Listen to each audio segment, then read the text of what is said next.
don't want someone like coming on the channel smoking for the first time, getting too ridiculously high, and then it's setting like a really bad precedence for the No, you don't overall want that. So cannabis image. in the video I saw, it was old women. There were these three old Oh, women, yeah, I have seen that. And there's one with and they cops, just took they just took like a hit yeah, each off a bong or something, and definitely. and so they were all just kind of like, oh, this is really This nice. is what I it's like like. this.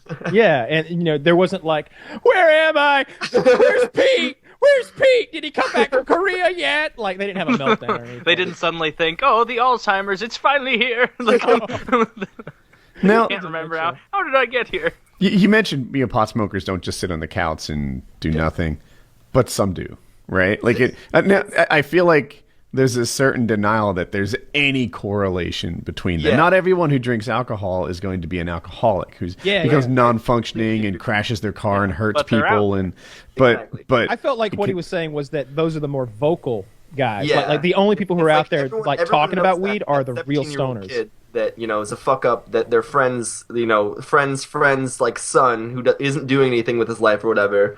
But when it comes to overall usage, like you're just gonna have people. I know people like that don't smoke, never touched any kind of alcohol or cannabis in their life, that have no drive as a human, as a person.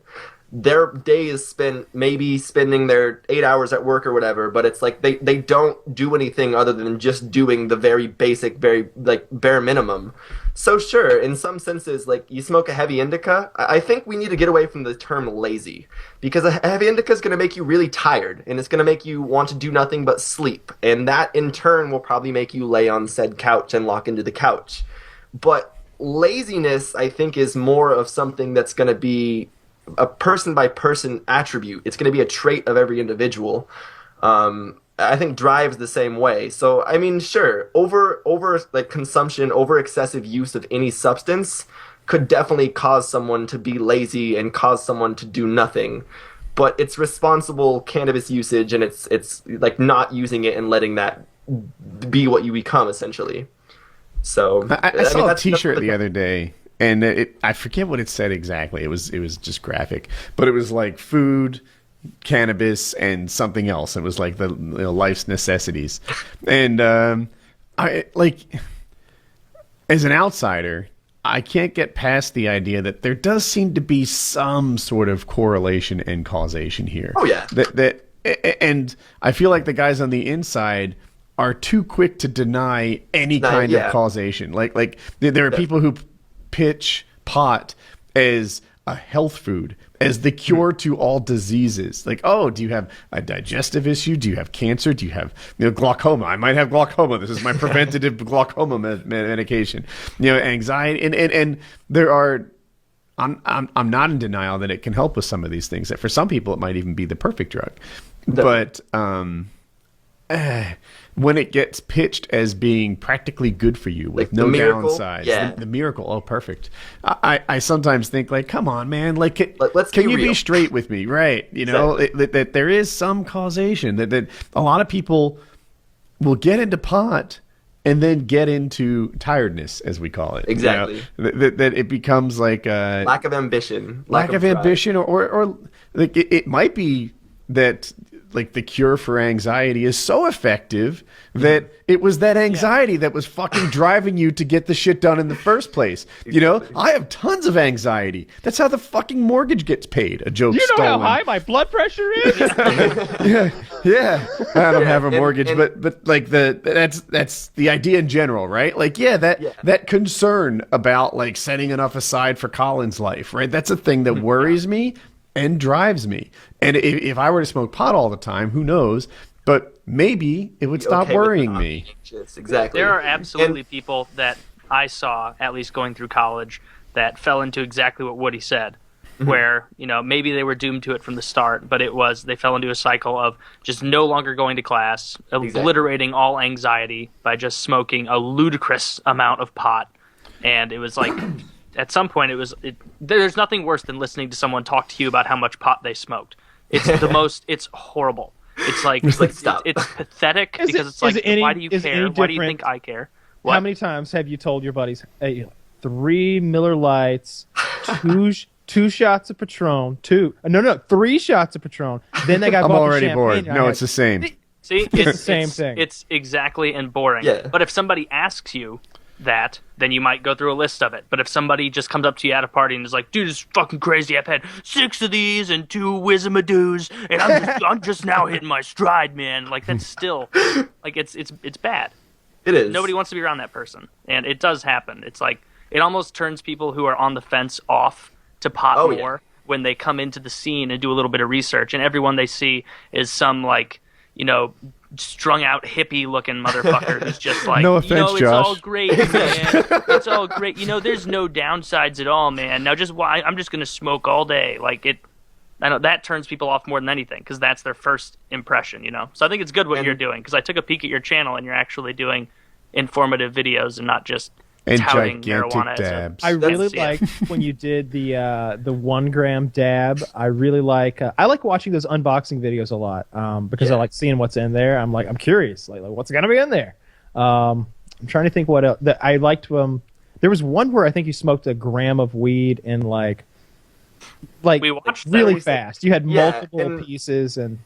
That's mostly like what I would consider to fall into like the entertainment aspect of my channel. Yeah. And I guess it's technically a little bit of like pandering to the cannabis audience because I understand that not everyone wants educational videos.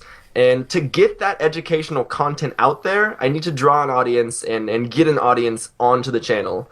So I'm slowly kind of turning away from the excessive use, like overconsumption videos like that. But at the same time, I know it's what's drawn the audience that I can educate today. But going back to what you guys were just saying, as an activist myself, like that's one of the first things I will admit. Like people ask, "Do you smoke weed every day?" I'm like, sometimes, but I'm not someone who's going to be spending all day every day smoking. For the simple fact that I've understood, sure, I can function high all the time. I can remain myself. But there's some things that I just don't want to do high. If it's public speaking or if it's like I have to go to work or something and not forget something throughout the day, then me personally, I understand that I should either not smoke that much or not smoke at all prior to doing that task. So I think one of the main things, especially for people who are, you know, falling into that fuck up path, the path of not getting anything done, it's realizing that they're the ones that have to control their usage. That's what it starts with. Because sure, smoking 3, 4, 5 grams of weed every day, or dabbing an entire gram of oil, if you're literally doing nothing but sitting all day and packing that pipe over and over again, and then just like chilling and watching Netflix or whatever, you're not getting anything done. So if you can like pack that pipe and actually go about your normal life, then good. That's you as a human. But like not everyone can do that. And even as a cannabis activist, I know myself can't do that. So it all comes back to is not blaming the substance itself, but more blaming the individual. But at the same time, I understand exactly what you're saying because I've seen plenty of people fall prey to the same traps of starting to smoke, be it even small amounts, and then not being able to exhibit that self-control or not even being aware that they need to exhibit that self-control because weed's this wonderful thing that's going to cure everything for you. Because it's not, and it's not going to be helpful for every individual. How high would you 30% of the say? population How might- high would you say your tolerance is? It depends. It'll drop. It'll go crazy. After like the 1 gram, I can say that it was high as absolute hell. Recently, it's right about in the middle. So it kind of fluctuates, but that's because I try to take tolerance breaks just to do exactly what I was saying, like control my own So to use. put that in terms that like a real amateur would understand. So are you smoking an entire joint by yourself? Are you smoking multiple bowls by yourself? Like if you're kicking your smoke session off, you're going to smoke and then chill and watch TV. You're going to smoke and then have a nice meal. How much are you smoking prior to that to get to where you want to be? So I guess we'll put it in the terms of joints, even though I don't smoke a lot of joints. I would say probably about 2 joints a day would be a good like fill. I wake up in the morning, especially if I'm having like a really bad GI day, and I'll normally take a dab, which is like the equivalent of like an entire joint, I guess. And then right before I go to bed at night, I've always been the kind of person that's not really been able to sleep. So I also have to smoke prior to going to bed. I feel like that's a waste of money. I've heard that a lot. Also because cannabis actually does mess with your REM sleep. So technically if you smoke before you sleep, you're getting worse sleep. Like that's not something that I'm going to deny. But that being said, going back to what Woody said, there's also some people that like it is going to be something that's a miracle drug for them and it helps them every single day.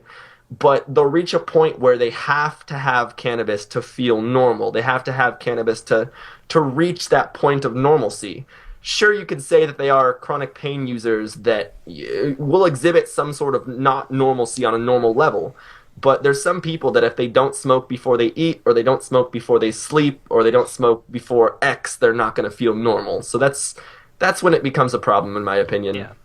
Some people get cranky. Like, have you met people who don't get their coffee in the morning before if they're like addicted to coffee? I was about to say. It's just like that. Like, it's very unpleasant when you're around someone the next morning after you're hanging out and they're just a little nippy. And it's tell you what's what, you don't want to take chances